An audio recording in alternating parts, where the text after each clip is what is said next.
A Great Argead Saga, Alexine. Volume 1, Telesius, The War Dance.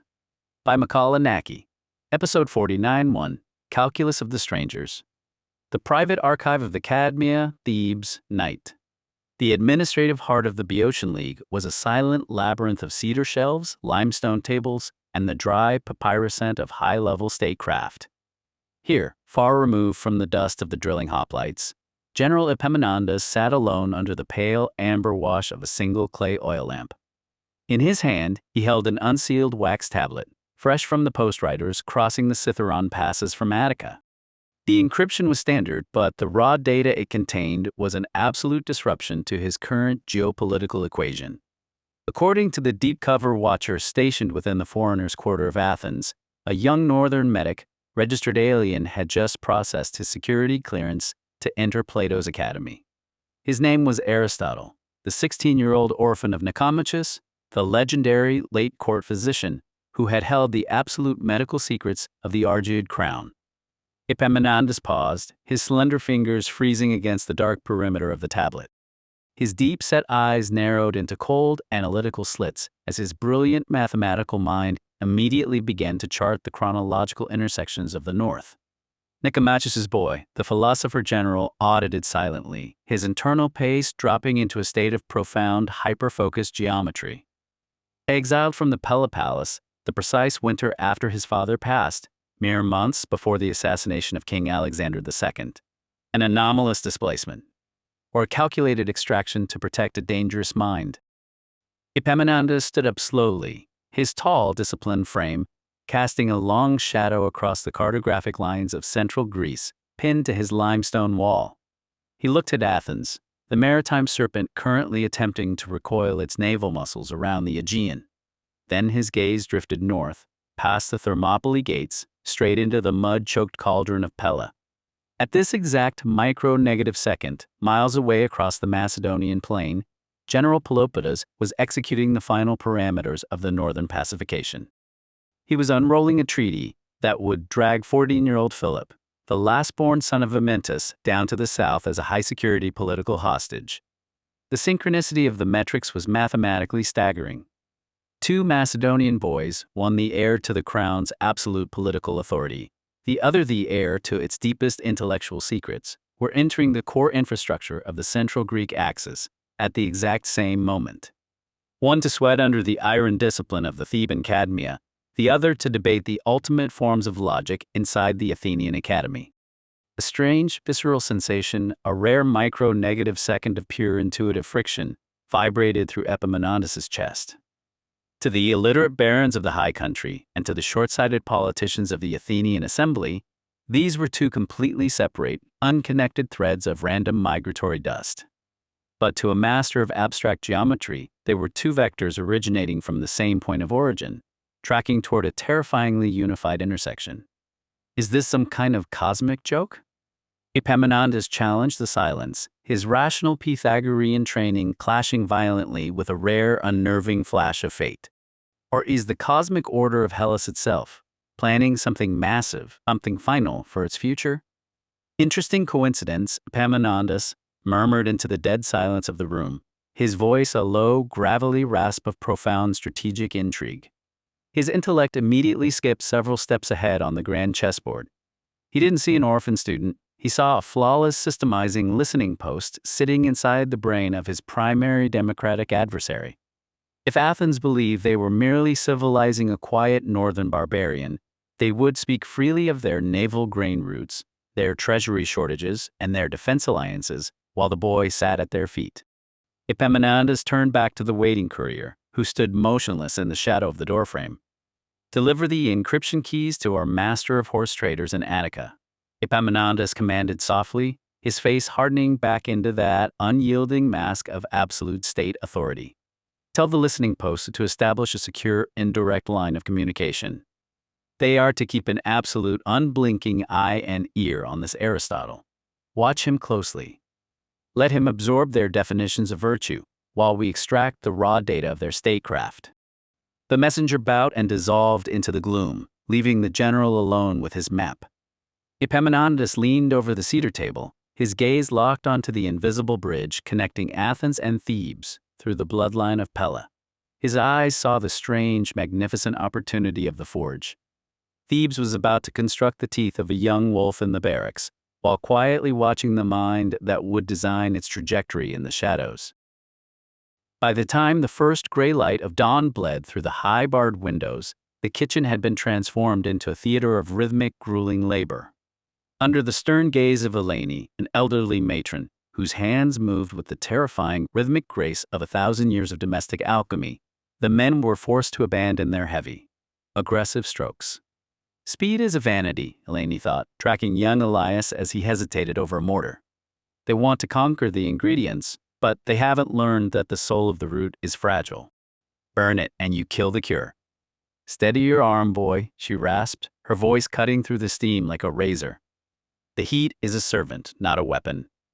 Rush the infusion to satisfy your own need for pace, and you are not healing. You are wasting lives.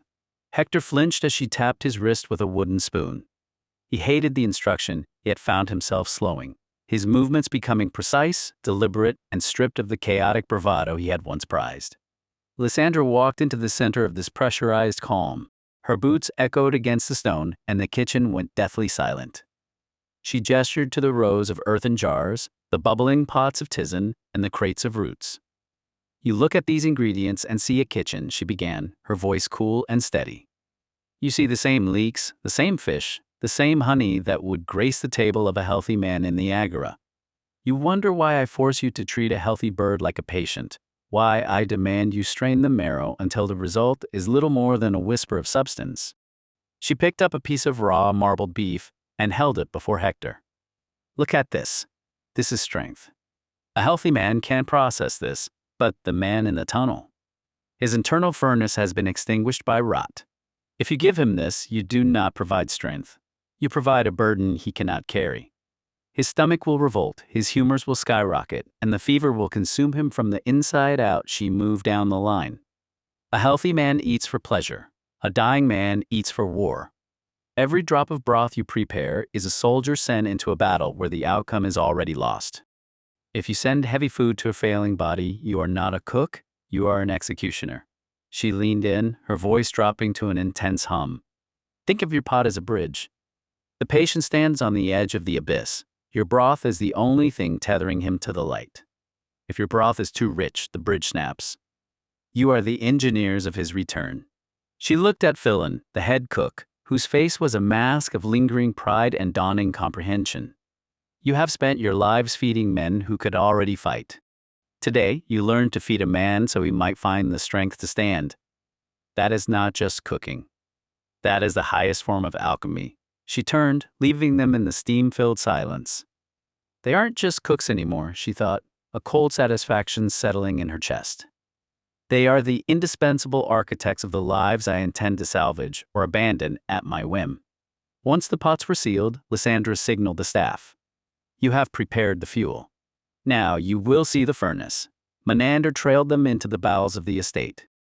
The opulent warmth of the manor evaporated, replaced by a biting chill that smelled of stagnant earth and unwashed misery. As they entered the tunnels, the flickering torches revealed a landscape of human wreckage. The cooks stopped, their breath hitching. Men lay huddled on pallets of stained straw, their skin pulled tight over protruding ribs, eyes hollowed out by despair. The air was heavy with the metallic tang of festering wounds and the guttural moaning of the delirious. Philin gripped the edge of a cart until his knuckles whitened. Gods, he thought, his stomach churning at the cloying rot. This isn't an infirmary. It's a slaughterhouse that forgot to finish the job. Beside him, Elias stumbled, eyes locked on a soldier's exposed, gangrenous thigh. He's still breathing, he realized with visceral horror. Why are they alive? Why have they left them to boil in this filth? A man nearby, his chest heaving with a wet, rattling cough, reached out a skeletal hand, clutching at Philin's apron. Please, the soldier wheezed, his voice a jagged shard of sound. Just a drop. Anything. Philin froze as the soldier's fingers, thin as parchment stretched over twigs, clutched his fabric.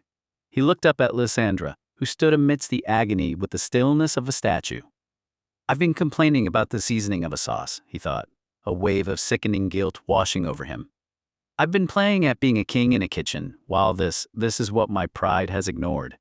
Hector stood motionless, mouth agape, staring at a row of men shivering in unison, their bodies trembling so violently the straw hissed beneath them. I wanted to keep my rhythm, he mused, the bitterness in his heart replaced by a cold, numbing shock. I wanted to keep my art, but art has no place here. Only mercy, or an end. Lysandra's voice cut through the gloom. Look at them, men convulsing in tremors, flushed with the deathly heat of internal collapse. This is category at the stage of collapse. Their humors are in total revolt, their bodies unable to retain even a drop of life. For them, we serve only the tisane, the honey water, and the cooling broths. If you do not strain these liquids until they are pure light, you are not feeding them. You are accelerating their funeral. Philin stared at the shivering mass. It's not just fever, he thought, judgment warring with revulsion. They're burning their own muscles away. If I fed them the heavy marbled lamb I cooked yesterday, they'd burst. He looked down at his own calloused hands, feeling like a fraud. It's a fool's errand, he muttered. You can't pour life into a leaking jug. Many men here, Lysandra continued, her gaze sweeping the infirmary, are our broken spears and shattered swords. They fought for the glory of the city, and in return they were discarded like rusted scrap. They are the wreckage of war, abandoned to rot in the dark. Elias let out a sharp, choked sound. They're just boys, he whispered, staring at a soldier no older than himself, his face a ruin of sores. The city doesn't care. The thought hit him like a blow. My mother says they're heroes. But heroes aren't left to drown in their own filth.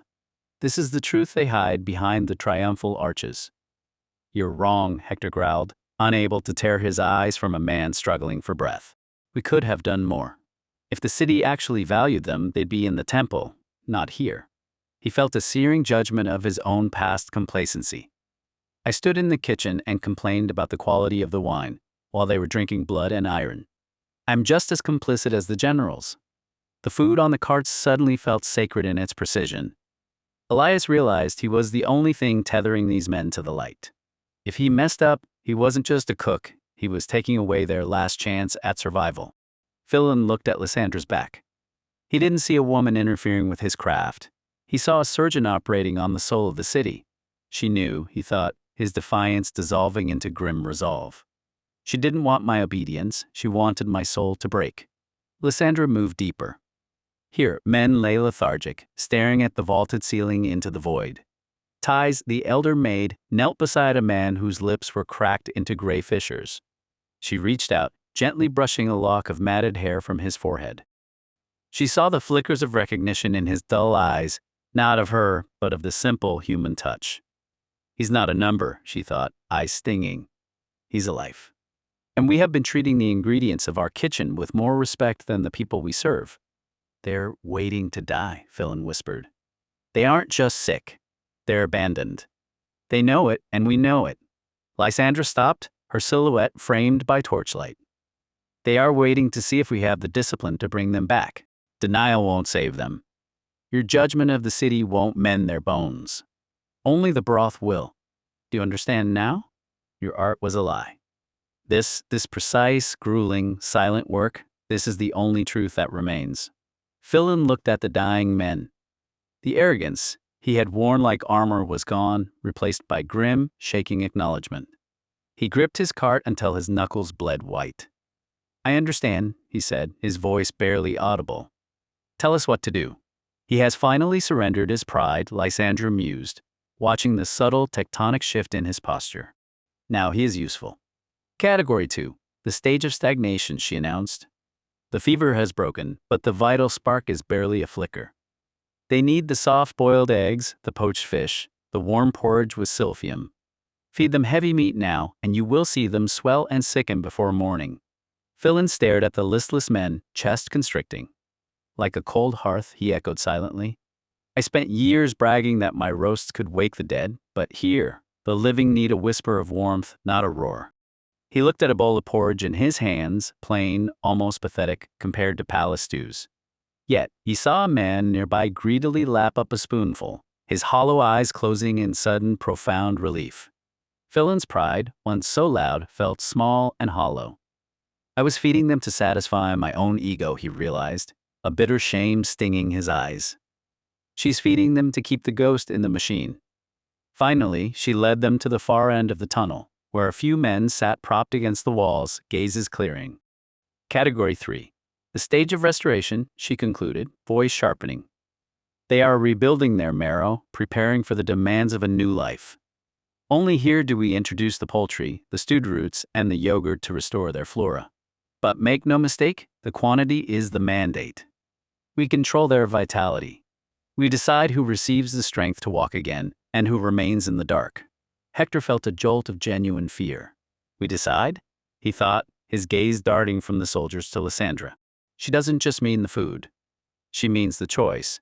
He looked at a man struggling to lift his head, fingers trembling as he grasped for a bit of bread. Hector realized with sickening clarity that if Lysandra deemed this man unworthy of restoration, he would simply be left to fade into the stone. We aren't just cooks. We're executioners with aprons. Elias looked at the man he had just handed broth, a soldier with a missing eye who looked at the food with a gratitude that felt more terrifying than any curse. The soldier's fingers brushed Elias's, skin like dry, crumbling paper, and the intensity of that clinging hope caused Elias to stumble back. He thinks I'm a savior, Elias thought, heart-hammering. But I'm just a servant in a house of shadows. He turned to Lysandra, eyes wide, the reality of the kitchen's purpose finally shattering his pride. He wasn't cooking for a meal, he was dispensing a sentence. Lysandra watched them, eyes tracing the line of the tunnel. They see the horror now, she thought, a cold electric satisfaction rising in her chest. They see the suffering, and they see the scale of the debt these men owe.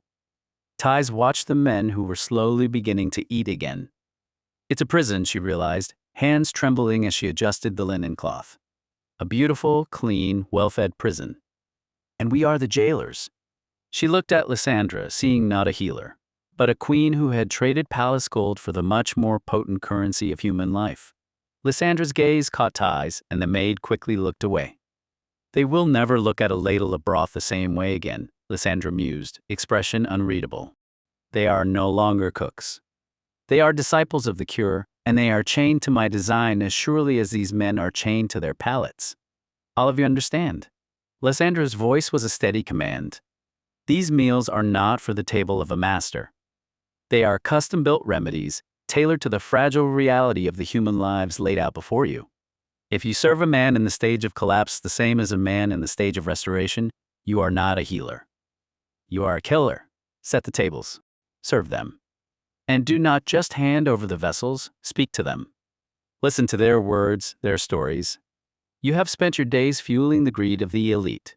Now, learn the price of the world they built. The cooks and helpers moved forward.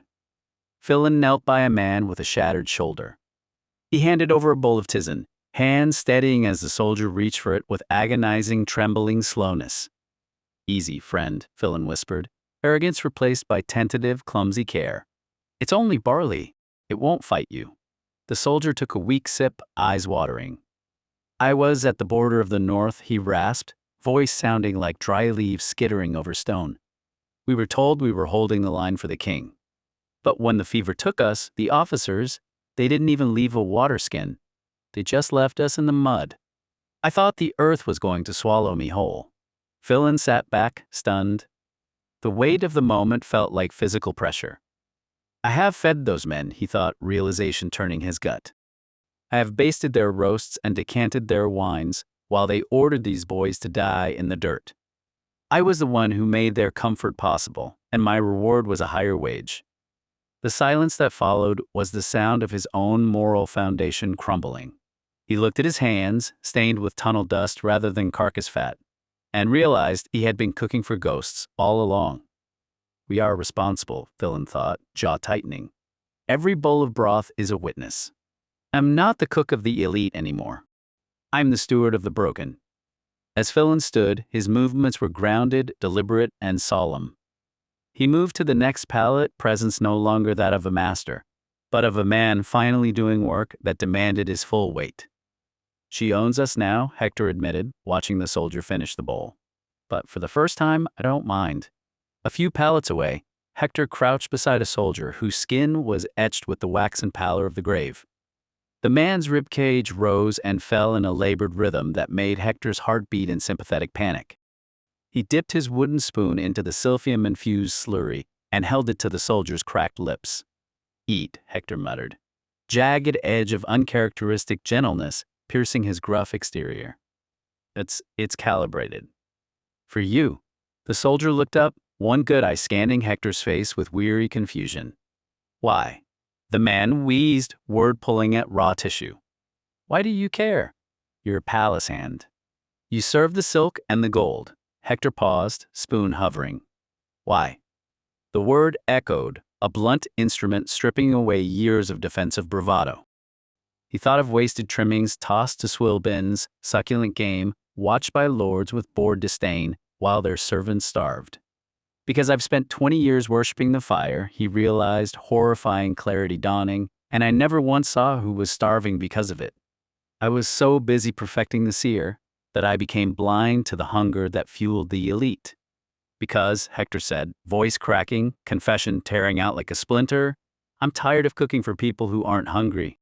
The soldier didn't answer. He simply accepted the spoon. Hector watched the throat work, primal, fragile effort of a man clawing back from the void. "He's looking at me like I'm a human being," Hector mused, sharp ache blooming in his chest. "I've spent my life shouting at staff, kicking dogs, and serving the vanity of the masters. I thought I was a king of the hearth. I was just a slave to the wrong master. I was cooking for gluttons, and now I'm finally feeding a man." He looked down. The porridge was simple, grayish, and lacked the extravagant spices he had built his reputation on. Yet, as the soldier's breathing steadied, Hector felt a terrifying pride that had nothing to do with culinary acclaim. "This is the first thing I've ever made that didn't rot in the belly of a bored tyrant," he thought. He reached out and, with motion both clumsy and deeply instinctive, wiped a stray drop of porridge from the soldier's chin. The soldier let out a long, shuddering sigh, not of pain, but of fragile peace. Hector drew his hand back, staring at calloused fingers. The kitchen's hierarchy, the noise, the relentless pursuit of efficiency, felt like a fever dream he was finally waking from. He looked over toward Lysandra, who remained a dark, still silhouette. He didn't feel resentment anymore. He felt dawning, terrifying gratitude. She had brought him into the dark to show him how to cook in the light. "She's not just using us," Hector realized, jaw setting with newfound resolve. "She's saving us too." Nearby, Elias was feeding a mason crushed under a collapsed gate. As he watched the man struggle, Elias felt a desperate clawing need to be useful, a feeling that transcended simple duty. "I wanted my sons to see the stone," the mason whispered, fingers gripping Elias's sleeve with the desperate strength of an anchor. "I wanted them to know I existed.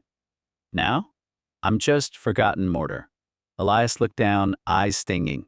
"He's not a number. He's a life that matters," he realized, station's arrogance dissolving. He wiped his eyes, focus sharpening into something cold and crystalline. "If I don't get the temperature right, if I don't give him enough, he vanishes. I'm the only one who knows he's still here. I am the witness." He looked across the tunnel and caught Lysandra's gaze. She wasn't watching the soldiers, she was watching them, calibrating their transformation with the precision of a master artisan. "She brought us here to break us," Elias realized, chill running down his spine. "But she isn't breaking us to destroy us. She's breaking us so we can be built into something else. Something meaningful." The realization was terrifying, yet it ignited a spark of profound empowerment. For the first time, Elias felt his own agency. He was no longer a boy who carried pots. He was an architect of survival. Philin looked over at Hector. Their eyes met, and in that silent exchange, the old poisonous hierarchy of the kitchen, the shouting, the competition, the frantic drive for speed to please masters who didn't care, was permanently dead. Lysandra stood in the shadows, observing the quiet revolution she had orchestrated. "They think they are following me," she mused, internal voice resonant with dark, triumphant rhythm. "They do not realize that by opening their eyes to the suffering, they have claimed the power to end it. They are no longer subordinates, they are my vanguard." She felt electric, surging empowerment as she watched Philin straighten his back, movements infused with the weight of someone who knew exactly what his work was worth. She wasn't just leading a group of cooks, She was forging a brotherhood of survivors, all tethered to her vision, all becoming instruments of her will. I have taken their blinders off, she thought, thin, sharp smile touching her lips. And now that they see the world as it truly is, a place of rot and discarded lives, they will never be able to look away. I have made them see, and in doing so, I have made them mine. I'm the architect, and this kitchen is merely the foundation of the empire I will build from the stones these men laid and the lives they were forced to discard. Elias turned back to the mason, hands no longer shaking. He carefully adjusted the bowl, voice steady. You are not forgotten, he told the man, weight of his own newfound authority vibrating in his words. I'm here, and I will make sure you are seen. Lysandra watched the boy, pulse steady. Yes, she thought, triumph settling into marrow like steel. The breaking is finished. Now the rising begins. To be continued in episode 49. Macedonia, Long Road South. A Great Argead Saga Alexine. Volume 1, Telesius, the War Dance. A new episode every single day. We are dropping a new episode every day until the epic conclusion of Volume 1. Each chapter delivers a tight, hyper-focused 5 to 15-minute hit of cinematic historical drama, perfect for your daily plunge into antiquity. Watch the cinematic video trailer. Listen to the full saga now. Bookmark Volume 1, Telesius playlist. Subscribe to follow the rise of the Argead dynasty. Thumbs up to help push our vanguard through the algorithm's gauntlet. Comment below.